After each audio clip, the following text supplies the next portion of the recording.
If Vladimir Putin seems to stay the same age while world leaders around him are all hit by the natural weathering of time, there's a good reason. The Russian president is almost certainly subjecting his face to steady rounds of non-invasive cosmetic treatments. He looks better than he did in 2002, so it's obviously worked for him. He looks a heck of a lot better than Trump but not as good as Trudeau, said Toronto cosmetic surgeon Stephen Mulholland. The hollow cheeks and bags under the eyes that were once a hallmark of Putin's famous icy stares have vanished. Most noticeably, however, there has been a steady plumpening of the 64-year-old leader's cheeks. Whereas most men of Putin's build start to see a skeletonization of their faces by their 60th birthday, Putin's has increasingly obtained a rounded, Santa Claus-like appearance. And judging by the Russian president's apparently consistent fitness, the plumpness cannot be attributed to normal weight gain. I would speculate that he's had filler and Botox done,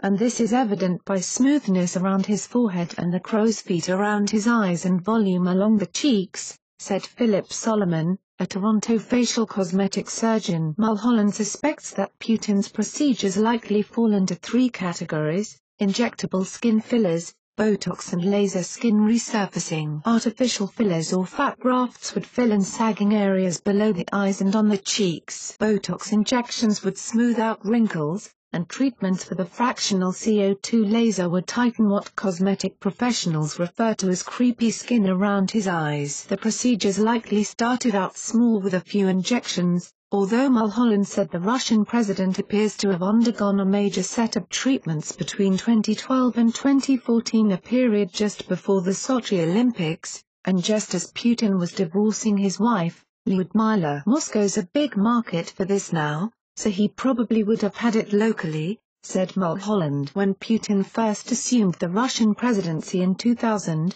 the country was notorious for botched or questionable plastic surgery. But as oil and gas wealth has concentrated in Moscow, it has fueled a greater demand for breast implants, Botox, nose jobs and facelifts. Mulholland said the signature Russian procedures over-injected lips and thread lifting, a method of raising sagging skin with surgical thread. However, all of Putin's procedures would not require him to go under the knife.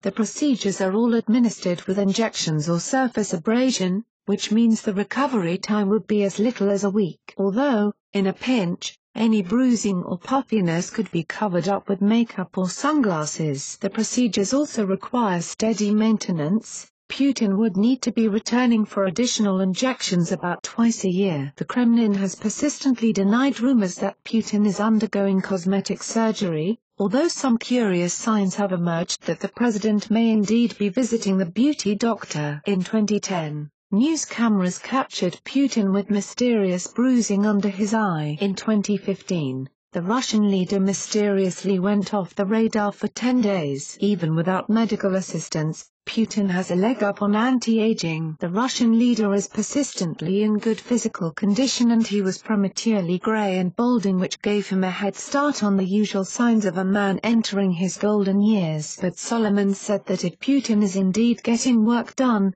he has been careful to do it the right way, subtle changes that are hard for the average person to predict. Mulholland, in turn, called Putin's upgrades a sign of a cultural shift. Not too long ago, the trappings of wealth and influence meant that powerful men paid little attention to their physical appearance. The famously vain Soviet leader Leonid Brezhnev, for instance, had a penchant for constantly awarding himself undeserved military medals. However, that vanity never extended to artificial enhancement of his physique or appearance. That's the nature of the modern man. Even Putin can be a metrosexual and not have to admit it, said Mulholland. What are your thoughts on this? Please share them with the world. The National Post helped contribute to this report. It's News Exposed signing off.